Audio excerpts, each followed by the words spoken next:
I know. It's been a couple weeks.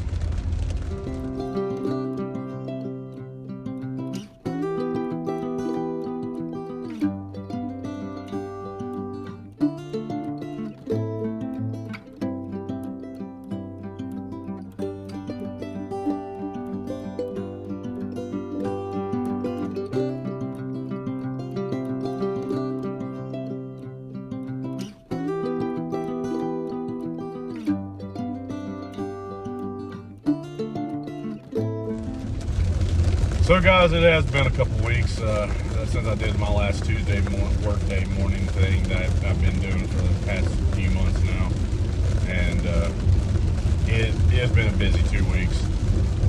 The first week that I missed, we had VBS all week, and we didn't have Tuesday morning work or Tuesday morning Bible study, so therefore we didn't do Tuesday morning work. So just a little insight on what a pastor kind of has to go through, or at least what I have to go through. I don't speak for every pastor, but usually when I'm getting ready for a lesson plan, it takes me a couple of days to really develop what I'm going to preach on. I gotta pray about it, and then I gotta seek what He's going to want me to preach on, and then I go into my Bible, read up on it, study, and then I gotta build my whole sermon off of that.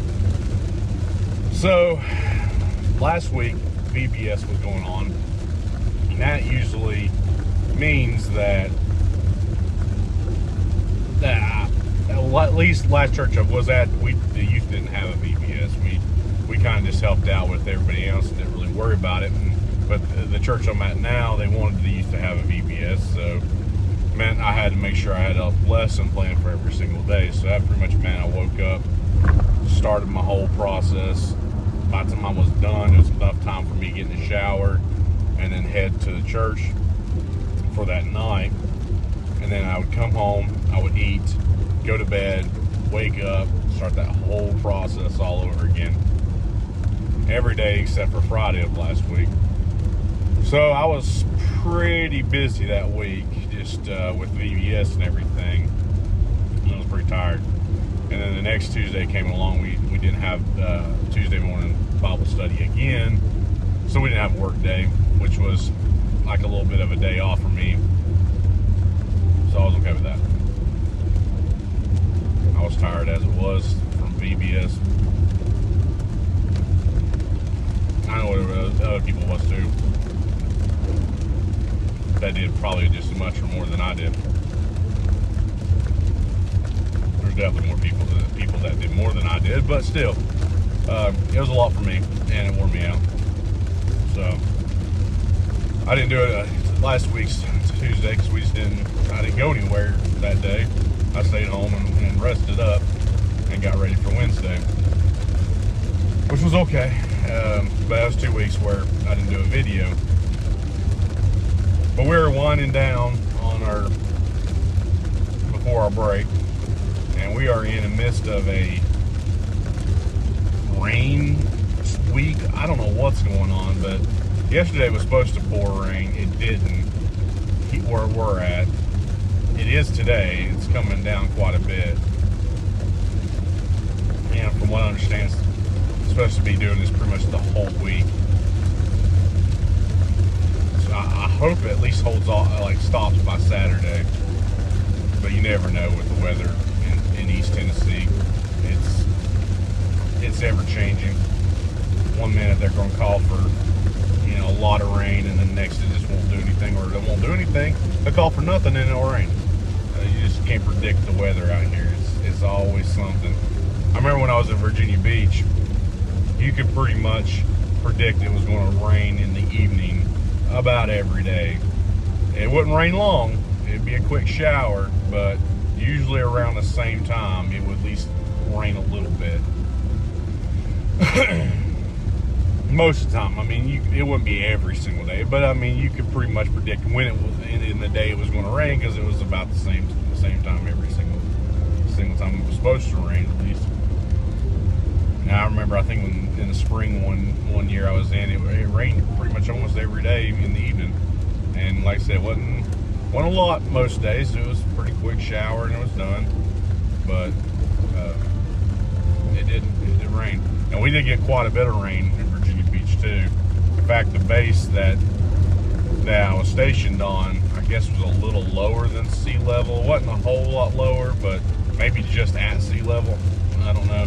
But it would flood sometimes, and they would have to close.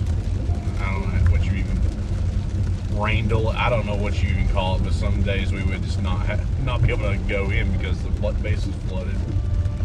If you're on base, you're on base anyways, which that happened a few times. Usually if you were on base, that meant you had duty and you had to go make sure the planes weren't getting damaged and everything else. But sometimes I did get called in. Like, we had a real bad storm one time that we got called in right before the storm even was supposed to hit. We had to pull the planes in, and the planes we couldn't pull in, we had to just pretty much try to button up the best we could and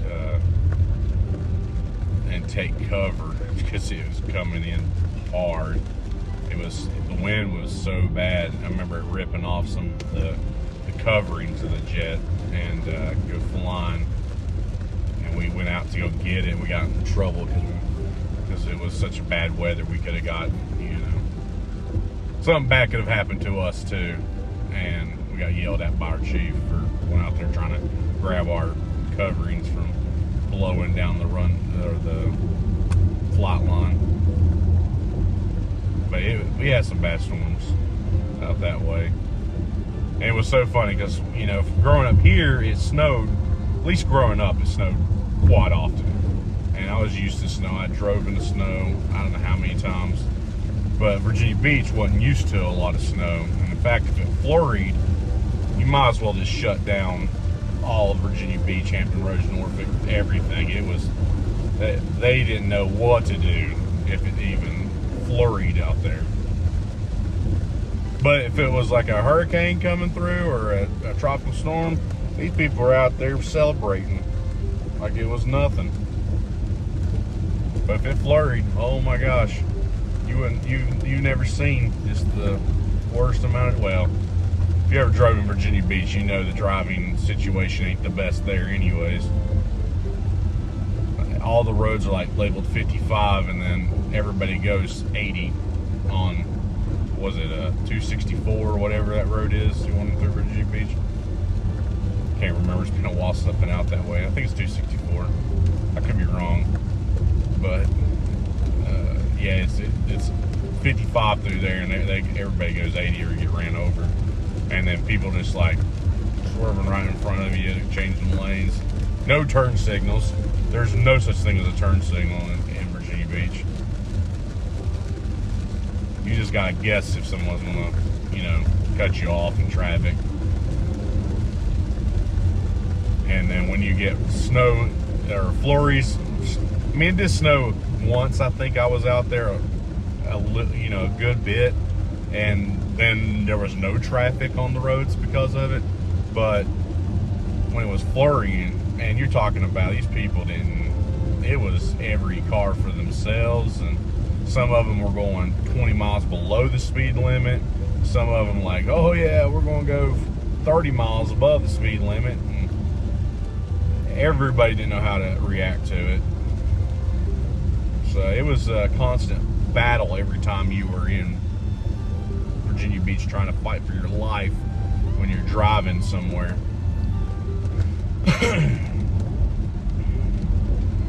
It's a little bit different. When you come out somewhere like here, yeah, we do have traffic. It ain't a lot of traffic.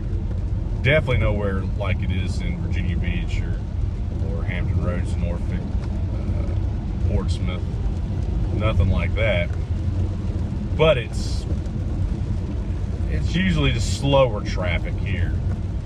Usually you got somebody in the fast lane wanting to go 20 miles under the speed limit, and it's somebody that just shouldn't be driving most time at all.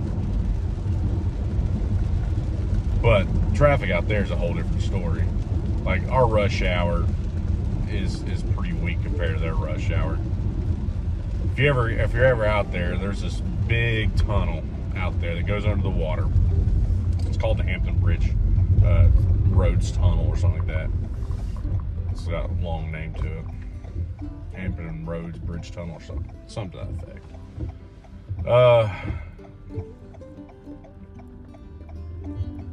It's a cool tunnel because it goes underneath the water, and it's where the boats come in, all the ships come in for the Norfolk base, and it's a really pretty sight.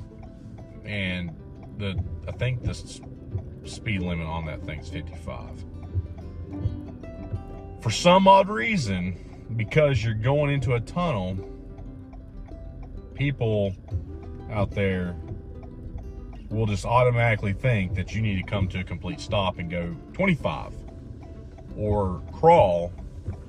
And I don't know how many times I've been stuck where it's just bumper to bumper traffic and you're inching and stopping, inching, stopping, just so you're the next person to get to the tunnel. And it's a two-lane tunnel, by the way. Just so you're the next two cars get to the tunnel and go through that tunnel at normal speed. But to get there, everybody just freaks out, slams on their brakes, comes to a halt, and will not want to travel. Or it's like they're scared to going into the tunnel. It's like they see water, like, oh no, water, oh, we're going. Just slam on their brakes. So you're bumper to bumper traffic all the way until now. You're a 5-10 minute drive through ends up taking hours because people are scared to go into a tunnel. It blows my mind. Now, it's a pretty wild tunnel, and it's a pretty, like, the best time to go for me every time I'm out there is always at night, because yeah, you don't get to see the water and the ships and everything as much, but you can just hammer down, go on through, and there's nobody on the road, especially like 2 or 3 o'clock in the morning. Nobody on the road. You don't have to slow down. You got that whole road to yourself pretty much. Go on through. No bumper to bumper traffic. And if you can catch it right before, like, early morning, like sunrise, that's a really good time too. Still not as much traffic, and you get that sight of that sunrise coming up and everything. It's really nice little drive through.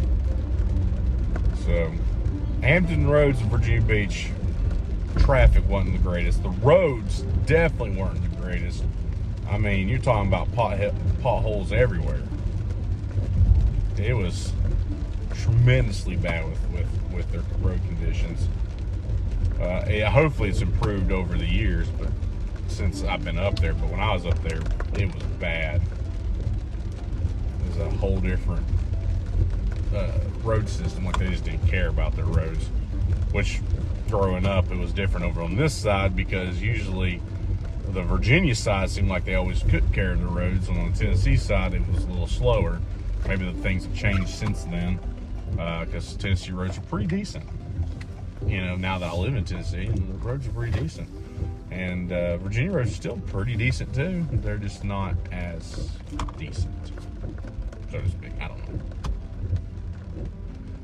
Yeah, so I am now at work.